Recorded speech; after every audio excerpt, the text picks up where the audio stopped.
किसी छोटे से राज्य में एक गांव हुआ करता था जिसका नाम मूर्खपुर था। इस गांव की अनोखी बात यह थी कि यहाँ के सभी लोग मूर्ख थे, जो सुनते वही मान लेते। इसी गांव में एक मदन नाम का व्यक्ति रहता था जो पूरे गांव में सबसे बुद्धिमान था। हालांकि वह इस बात का फायदा भी उठाता था। माँ, आज मुझे खेत में बहुत काम है, तो तुम मुझे खाना दे दो, मैं वही खा लूंगा। वहाँ पेड़ के नीचे बहुत आराम मिलता है। ठीक है बेटा, लेकिन तुम समय पर भोजन कर लेना। यह कह के मदन खेत की ओर निकल पड़ता है।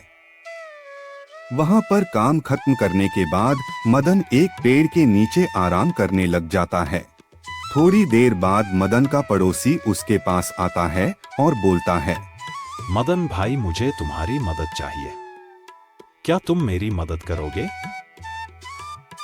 मुझे लगा ही था कि तुम किसी काम से आए हो, लेकिन तुम्हारी मदद करके मुझे क्या मिलेगा? तुम्हें इसके बदले क्या चाहिए? इसके बदले में तुम्हें मेरे खेत का सारा काम करना होगा। ठीक है, लेकिन पहले तुम्हें मेरा काम करना होगा। अच्छा बताओ, क्या काम है तुम्हें? जमींदार मुझे अपनी फसल नहीं बेचने देता और खुद कम दामों पर खरीद लेता है।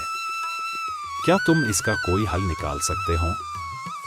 ठीक है, मैं समझ गया कि इस जमींदार को कैसे सबक सिखाना है। बस तुम्हें मेरा साथ देना होगा।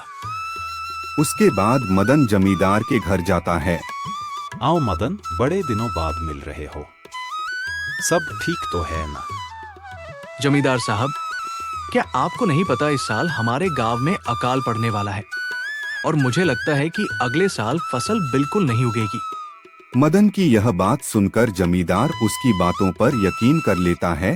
जमींदार यह सुनकर चिंतित हो जाता है और कहता है, मदन, इस गांव में तुम सबसे बुद्धिमान हो। तुम्हें इसका हल भी जरूर पता होगा। जमींदार साहब, आप गांव वालों से उनकी सारी फसलें खरीद लो और जब अकाल का समय आएगा तो आप उन्हें अपनी फसल ऊंचे दामों पर बेच सकते हैं। जमींदार लालची था, इसलिए वह मदन की बात मान लेता है। फिर मदन रामू के पास जाता है और उसे कहता है, देखो रामू, जब जमींदार तुम्हारी फसल खरीदने आएगा तो तुम उसे 2 गुने दामों पर बेचना। जमींदार तुम्हें मना नहीं कर पाएगा और तुम्हारी सारी फसल खरीद लेगा। ठीक है, जैसा तुमने बताया मैं जमींदार को वही कहूंगा। उसके बाद जमींदार रामू के पास आता है और उसे कहता है, रामू, मैं तुम्हारी फसल खरीदने आया हूँ। जमींदार साहब, आपको मेरी फसल 2 गुने दामों पर खरीदनी होगी। जमींदार यह सुनता है और मान जाता है। ठीक है, तुम मुझे अपनी सारी फसल दे दो। अकाल पड़ने के डर से जमींदार गांव वालों की फसलें महंगे दामों पर खरीद लेता है और अगले साल के लिए अनाज के गोदाम में रख लेता है। लेकिन अकाल नहीं पड़ता और अनाज की सही देखभाल न करने पर सारा अनाज खराब हो जाता है, जिससे जमींदार को बहुत नुकसान होता है।